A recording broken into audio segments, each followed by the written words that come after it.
ಎಲ್ಲರ ಪಾಲಿಗೆ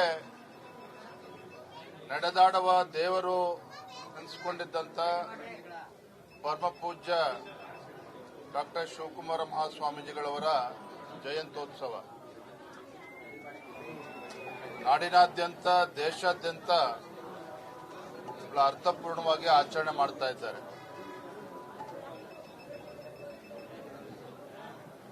ಪರಮ ಪೂಜ್ಯ ಶಿವಕುಮಾರ ಮಹಾಸ್ವಾಮೀಜಿಗಳವರು ಅವರು ತೋರಿಸಿಕೊಟ್ಟಿರ್ತಕ್ಕಂಥ ಮಾರ್ಗದಲ್ಲಿ ನಾವೆಲ್ಲರೂ ಕೂಡ ಆ ಸದ್ಮಾರ್ಗದಲ್ಲಿ ನಡೆಯುವ ಮೂಲಕ ಅವರ ಜಯಂತ್ಯೋತ್ಸವವನ್ನು ಅರ್ಥಪೂರ್ಣವಾಗಿ ಆಚರಣೆ ಮಾಡ್ತಾ ಇದ್ದೇವೆ.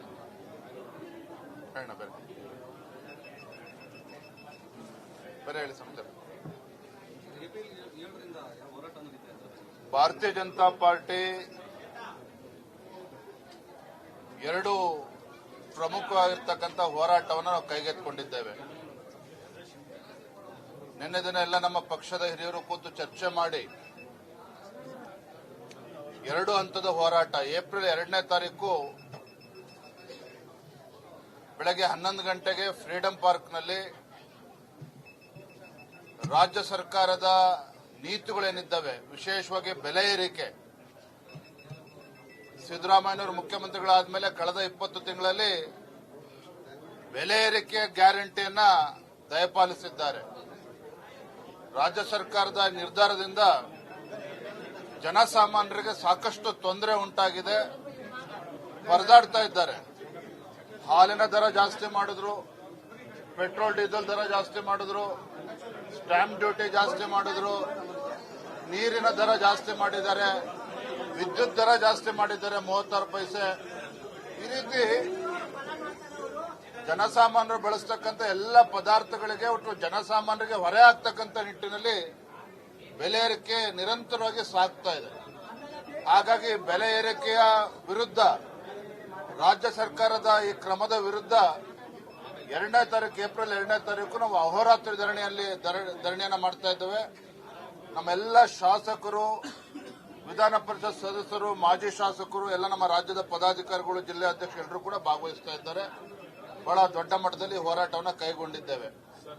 2ನೇ ಹಂತದ ಹೋರಾಟ ನೋಡಿದ್ರೆ ಇತ್ತೀಚೆಗೆ ಗೌರವಾನ್ವಿತ ಮುಖ್ಯಮಂತ್ರಿಗಳು ಸಿದ್ದರಾಮಯ್ಯನವರು, ಹಣಕಾಸಿನ ಸಚಿವರು, ಮುಸಲ್ಮಾನರಿಗೆ 4% ರಿಸರ್ವೇಶನ್ ಅನ್ನು ಸರ್ಕಾರಿ ಕಾಮಗಾರಿಗಳಲ್ಲಿ ನೀಡಿದ್ದಾರೆ. ಇದು ಸಂಪೂರ್ಣವಾಗಿ ಸಂವಿಧಾನ ವಿರೋಧಿ ನಡೆ ಮುಖ್ಯಮಂತ್ರಿಗಳದ್ದು, ಕಾಂಗ್ರೆಸ್ ಸರ್ಕಾರಕ್ಕೆ. ಮತ್ತೊಂದು ಕಡೆ ಪರಿಶಿಷ್ಟ ಜಾತಿ ಪರಿಶಿಷ್ಟ ಪಂಗಡಗಳ ಸಾಮಾಜಿಕ ಮತ್ತು ಶೈಕ್ಷಣಿಕ ಅಭಿವೃದ್ಧಿಗೆ ಮೀಸಲಿಟ್ಟಿರ್ತಕ್ಕಂಥ ಹಣ 38 ಸಾವಿರ ಕೋಟಿ ಹಣವನ್ನ ಬೇರೆ ಬೇರೆ ಗ್ಯಾರಂಟಿಗಳಿಗೆ ವರ್ಗಾವಣೆ ಮಾಡೋದ್ರ ಮೂಲಕ ರಾಜ್ಯ ಸರ್ಕಾರ, ಸಿದ್ದರಾಮಯ್ಯನವರು ಆ ಸಮುದಾಯಗಳಿಗೆ, ಶೋಷಿತ ಪೀಡಿತ ಸಮುದಾಯಗಳಿಗೆ ಅನ್ಯಾಯ ಮಾಡಿದ್ದಾರೆ. ಮುಸಲ್ಮಾನರಿಗೆ 4% ರಿಸರ್ವೇಶನ್, ಹಿಂದೂಗಳಿಗೆ ಒಂದು ಅಪಮಾನ ಮಾಡಿದ್ದಾರೆ. ಮತ್ತೆ SCP TSP ಈ ವಿಚಾರವನ್ನು ಇಟ್ಕೊಂಡು ಮೈಸೂರಿನಿಂದ ಏಪ್ರಿಲ್ 7ನೇ ತಾರೀಕು ಎಲ್ಲ ಜಿಲ್ಲೆಗಳ ಒಂದು ಪ್ರವಾಸ ಜನಾಕ್ರೋಶ ಯಾತ್ರೆಯನ್ನು ನಾವು ಮಾಡ್ತಾ ಇದ್ದೇವೆ. ಪ್ರತಿ ಜಿಲ್ಲೆಗೂ ಕೂಡ ನಮ್ಮ ಯಾತ್ರೆ ತೆರಳುತ್ತದೆ. ಏಪ್ರಿಲ್ 7ನೇ ತಾರೀಕು ಮೈಸೂರಿಗೆ ಚಾಮುಂಡಿ ಬೆಟ್ಟ ತಾಯಿಯ ದರ್ಶನ ಪಡೆದುಕೊಂಡು ಅಲ್ಲಿ ನಗರದಲ್ಲೇ ಪಾದಯಾತ್ರೆ ಮುಖೇನ ನಾವು ಹೋರಾಟವನ್ನು ಪ್ರಾರಂಭ ಮಾಡ್ತಾ ಇದ್ದೇವೆ. ನಮ್ಮ ಕೇಂದ್ರದ ಸಚಿವರು, ಹಿರಿಯರಾಗಿರ್ತಕ್ಕಂಥ ಪ್ರಹ್ಲಾದ್ ಜೋಶಿಜಿ ಅವರು ಈ ಒಂದು ಹೋರಾಟಕ್ಕೆ ಚಾಲನೆಯನ್ನು ನೀಡ್ತಾ ಇದ್ದಾರೆ. ರಾಜ್ಯದ ಎಲ್ಲ ಜಿಲ್ಲೆಗಳಿಗೂ ಕೂಡ ನಮ್ಮೆಲ್ಲ ಸಂಸದರು, ಶಾಸಕರು, ಪಕ್ಷದ ಎಲ್ಲ ಮುಖಂಡರು ಎಲ್ಲರೂ ಕೂಡ ಇದರಲ್ಲಿ ಭಾಗವಹಿಸ್ತಾರೆ. ಅವ್ರಿಗೆ ಬಹಳ ಫ್ರೀ ಆಗಿದ್ದಾರೆ. ಅವ್ರು ಆರೋಪ ಮಾಡಲಿ, ದಾಳಿ ಮಾಡಲಿ, ಅದ್ರ ಬಗ್ಗೆ ತಲೆ ಕೆಡಿಸ್ಕೊಳ್ಳೋದಿಲ್ಲ. ರಾಜ್ಯದ ಅಧ್ಯಕ್ಷ ಯಾರು ಎಲ್ಲರೂ ಕೂಡ ಸ್ವತಂತ್ರರಿದ್ದಾರೆ. ಭಗವಂತ ಏನ್ ಶಕ್ತಿ ಕೊಟ್ಟಿದೆ ಅವ್ರು ಎಲ್ಲರೂ ಕೂಡ ಸರ್ವ ಸ್ವತಂತ್ರರಿದ್ದಾರೆ. ನನ್ನ ಜವಾಬ್ದಾರಿ, ನನ್ನ ಕರ್ತವ್ಯ ಪಕ್ಷದ ಅಧ್ಯಕ್ಷನಾಗಿ ನಾವೆಲ್ಲ ಮುಖಂಡರು ಒಟ್ಟಿಗೆ ಸೇರ್ಕೊಂಡು, ನಮ್ಮ ವಿರೋಧ ಪಕ್ಷದ ನಾಯಕರು ಎಲ್ಲ ನಮ್ಮ ಪಕ್ಷದ ಮುಖಂಡರು ಸೇರ್ಕೊಂಡು ಈ ರಾಜ್ಯ ಸರ್ಕಾರದ ಜನವಿರೋಧಿ ನೀತಿಗಳೇನಿದ್ದಾವೆ, ಈ ಜನವಿರೋಧಿ ನೀತಿಗಳನ್ನ ಜನರಿಗೆ ತಲುಪಿಸಬೇಕು. ಇವರ ಗ್ಯಾರಂಟಿಗಳು ಏನಪ್ಪಾ ಅಂತ ಹೇಳಿದ್ರೆ, ಒಂದು ಕೈಯಿಂದ ಕೊಡ್ತಕ್ಕಂಥದ್ದು, ಮತ್ತೊಂದು ಕೈಯಿಂದ ಕಿತ್ಕೊಳ್ತಕ್ಕಂಥ ಗ್ಯಾರಂಟಿಗಳಿಂದ ಜನ ಇವತ್ತು ತತ್ತರಿಸೋಗಿದ್ದಾರೆ. ಎಲ್ಲದರ ವಿರುದ್ಧ ಜನರಲ್ಲಿ ಜಾಗೃತಿ ಮೂಡಿಸ್ತಕ್ಕಂಥ ಕೆಲಸ ಭಾರತೀಯ ಜನತಾ ಪಾರ್ಟಿ ಬರೋ ದಿನದಲ್ಲಿ ಮಾಡೋದಿದೆ. ಥ್ಯಾಂಕ್ ಯು, ಧನ್ಯವಾದ.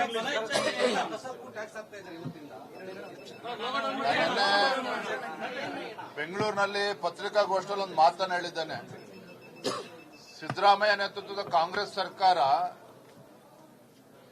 ಮನುಷ್ಯರು ಸೇವಿಸ್ತಕ್ಕಂಥ ಗಾಳಿಗೆ ಒಂದು ಟ್ಯಾಕ್ಸ್ ಹಾಕಿಲ್ಲ ಬಿಟ್ರೆ ಎಲ್ಲ ಪದಾರ್ಥಗಳಿಗೂ ಕೂಡ ಟ್ಯಾಕ್ಸ್ ಅನ್ನ ಹಾಕ್ತಾ ಇದ್ದಾರೆ. ಅಂದ್ರೆ ಇವರ ಗ್ಯಾರಂಟಿಗಳಿಗೆ ಹಣವನ್ನ ಹೊಂದಿಸೋದಕ್ಕೆ ಸಾಧ್ಯ ಆಗದೇನೆ ಜನರಿಗೆ ಬರೇನ ಎಳಿತಾ ಇದ್ದಾರೆ. ಅದಕ್ಕೆ ನಾನು ಹೇಳಿದ್ದು, ಒಂದು ಕೈಲಿ ಕೊಡ್ತಕ್ಕಂಥದ್ದು ಮತ್ತೊಂದು ಕೈಲಿ ಕಿತ್ಕೊಳ್ತಕ್ಕಂಥ ಕೆಲಸ ರಾಜ್ಯ ಸರ್ಕಾರ ಮಾಡ್ತಾ ಇದೆ. ಇದ್ರ ವಿರುದ್ಧ ನಾವು ಜನಜಾಗೃತಿ ಭಕ್ತರ ಪಾಲಿಗೆ ನಡೆದಾಡುವ ದೇವರು ಅನಿಸಿಕೊಂಡಿದ್ದಂತ ಪರಮ ಪೂಜ್ಯ ಡಾಕ್ಟರ್ ಶಿವಕುಮಾರ ಮಹಾಸ್ವಾಮೀಜಿಗಳವರ ಜಯಂತ್ಯೋತ್ಸವ ನಾಡಿನಾದ್ಯಂತ ದೇಶಾದ್ಯಂತ ಅರ್ಥಪೂರ್ಣವಾಗಿ ಆಚರಣೆ ಮಾಡ್ತಾ ಇದ್ದಾರೆ.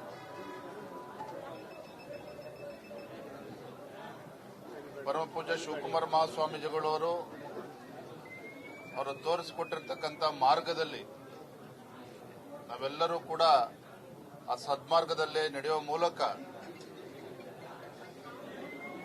ಅವರ ಜಯಂತ್ಯೋತ್ಸವವನ್ನು ಅರ್ಥಪೂರ್ಣವಾಗಿ ಆಚರಣೆ ಮಾಡ್ತಾ ಇದ್ದೇವೆ.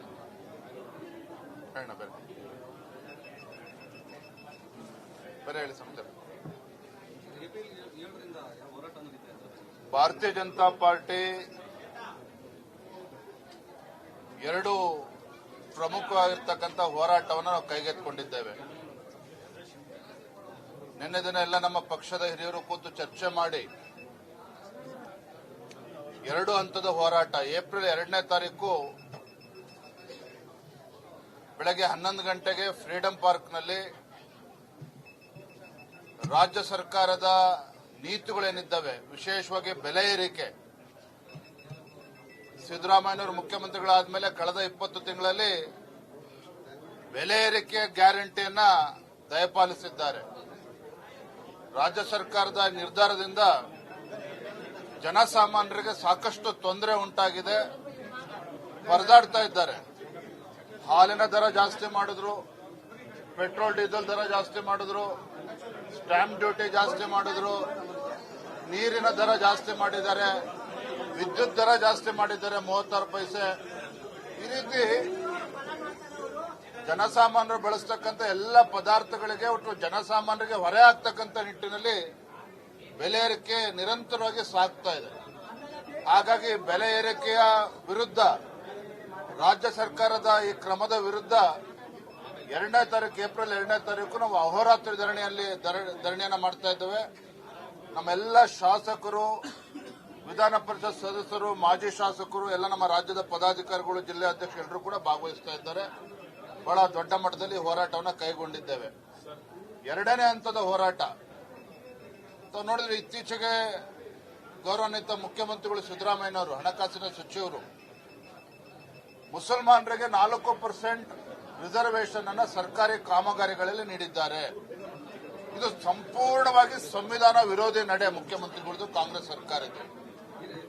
ಮತ್ತೊಂದು ಕಡೆ ಪರಿಶಿಷ್ಟ ಜಾತಿ ಪರಿಶಿಷ್ಟ ಪಂಗಡಗಳ ಸಾಮಾಜಿಕ ಮತ್ತು ಶೈಕ್ಷಣಿಕ ಅಭಿವೃದ್ಧಿಗೆ ಮೀಸಲಿಟ್ಟಿರ್ತಕ್ಕಂಥ ಹಣ 38 ಸಾವಿರ ಕೋಟಿ ಹಣವನ್ನ ಬೇರೆ ಬೇರೆ ಗ್ಯಾರಂಟಿಗಳಿಗೆ ವರ್ಗಾವಣೆ ಮಾಡೋದ್ರ ಮೂಲಕ ರಾಜ್ಯ ಸರ್ಕಾರ, ಸಿದ್ದರಾಮಯ್ಯನವರು ಆ ಸಮುದಾಯಗಳಿಗೆ, ಶೋಷಿತ ಪೀಡಿತ ಸಮುದಾಯಗಳಿಗೆ ಅನ್ಯಾಯ ಮಾಡಿದ್ದಾರೆ. ಮುಸಲ್ಮಾನರಿಗೆ 4% ರಿಸರ್ವೇಶನ್, ಹಿಂದೂಗಳಿಗೆ ಒಂದು ಅಪಮಾನ ಮಾಡಿದ್ದಾರೆ. ಮತ್ತೆ SCP TSP ಈ ವಿಚಾರವನ್ನು ಇಟ್ಕೊಂಡು ಮೈಸೂರಿನಿಂದ ಏಪ್ರಿಲ್ 7ನೇ ತಾರೀಕು ಎಲ್ಲಾ ಜಿಲ್ಲೆಗಳ ಒಂದು ಪ್ರವಾಸ ಜನಾಕ್ರೋಶ ಯಾತ್ರೆಯನ್ನು ನಾವು ಮಾಡ್ತಾ ಇದ್ದೇವೆ. ಪ್ರತಿ ಜಿಲ್ಲೆಗೂ ಕೂಡ ನಮ್ಮ ಯಾತ್ರೆ ತೆರಳುತ್ತದೆ. ಏಪ್ರಿಲ್ 7ನೇ ತಾರೀಕು ಮೈಸೂರಿಗೆ ಚಾಮುಂಡಿ ಬೆಟ್ಟ ತಾಯಿಯ ದರ್ಶನ ಪಡೆದುಕೊಂಡು ಅಲ್ಲಿ ನಗರದಲ್ಲೇ ಪಾದಯಾತ್ರೆ ಮುಖೇನ ನಾವು ಹೋರಾಟವನ್ನು ಪ್ರಾರಂಭ ಮಾಡ್ತಾ ಇದ್ದೇವೆ. ನಮ್ಮ ಕೇಂದ್ರದ ಸಚಿವರು, ಹಿರಿಯರಾಗಿರ್ತಕ್ಕಂಥ ಪ್ರಹ್ಲಾದ್ ಜೋಶಿಜಿ ಅವರು ಈ ಒಂದು ಹೋರಾಟಕ್ಕೆ ಚಾಲನೆಯನ್ನ ನೀಡ್ತಾ ಇದ್ದಾರೆ. ರಾಜ್ಯದ ಎಲ್ಲ ಜಿಲ್ಲೆಗಳಿಗೂ ಕೂಡ ನಮ್ಮೆಲ್ಲ ಸಂಸದರು, ಶಾಸಕರು, ಪಕ್ಷದ ಎಲ್ಲ ಮುಖಂಡರು ಎಲ್ಲರೂ ಕೂಡ ಇದರಲ್ಲಿ ಭಾಗವಹಿಸ್ತಾರೆ. ಅವ್ರಿಗೆ ಬಹಳ ಫ್ರೀ ಆಗಿದ್ದಾರೆ. ಅವ್ರು ಆರೋಪ ಮಾಡ್ಲಿ, ದಾಳಿ ಮಾಡ್ಲಿ, ಅದ್ರ ಬಗ್ಗೆ ತಲೆ ಕೆಡಿಸ್ಕೊಳ್ಳೋದಿಲ್ಲ. ರಾಜ್ಯದ ಅಧ್ಯಕ್ಷ ಯಾರು ಎಲ್ಲರೂ ಕೂಡ ಸ್ವತಂತ್ರರಿದ್ದಾರೆ. ಭಗವಂತ ಏನ್ ಶಕ್ತಿ ಕೊಟ್ಟಿದೆ, ಅವ್ರು ಎಲ್ಲರೂ ಕೂಡ ಸರ್ವ ಸ್ವತಂತ್ರರಿದ್ದಾರೆ. ನನ್ನ ಜವಾಬ್ದಾರಿ, ನನ್ನ ಕರ್ತವ್ಯ ಪಕ್ಷದ ಅಧ್ಯಕ್ಷನಾಗಿ ನಾವೆಲ್ಲ ಮುಖಂಡರು ಒಟ್ಟಿಗೆ ಸೇರ್ಕೊಂಡು, ನಮ್ಮ ವಿರೋಧ ಪಕ್ಷದ ನಾಯಕರು ಎಲ್ಲ ನಮ್ಮ ಪಕ್ಷದ ಮುಖಂಡರು ಸೇರ್ಕೊಂಡು ಈ ರಾಜ್ಯ ಸರ್ಕಾರದ ಜನವಿರೋಧಿ ನೀತಿಗಳೇನಿದ್ದಾವೆ, ಈ ಜನವಿರೋಧಿ ನೀತಿಗಳನ್ನ ಜನರಿಗೆ ತಲುಪಿಸಬೇಕು. ಇವರ ಗ್ಯಾರಂಟಿಗಳು ಏನಪ್ಪಾ ಅಂತ ಹೇಳಿದ್ರೆ, ಒಂದು ಕೈಯಿಂದ ಕೊಡ್ತಕ್ಕಂಥದ್ದು, ಮತ್ತೊಂದು ಕೈಯಿಂದ ಕಿತ್ಕೊಳ್ತಕ್ಕಂಥ ಗ್ಯಾರಂಟಿಗಳಿಂದ ಜನ ಇವತ್ತು ತತ್ತರಿಸೋಗಿದ್ದಾರೆ. ಈ ಎಲ್ಲದರ ವಿರುದ್ಧ ಜನರಲ್ಲಿ ಜಾಗೃತಿ ಮೂಡಿಸತಕ್ಕಂಥ ಕೆಲಸ ಭಾರತೀಯ ಜನತಾ ಪಾರ್ಟಿ ಬರೋದಿನದಲ್ಲಿ ಮಾಡೋದಿದೆ. ಥ್ಯಾಂಕ್ ಯು, ಧನ್ಯವಾದ.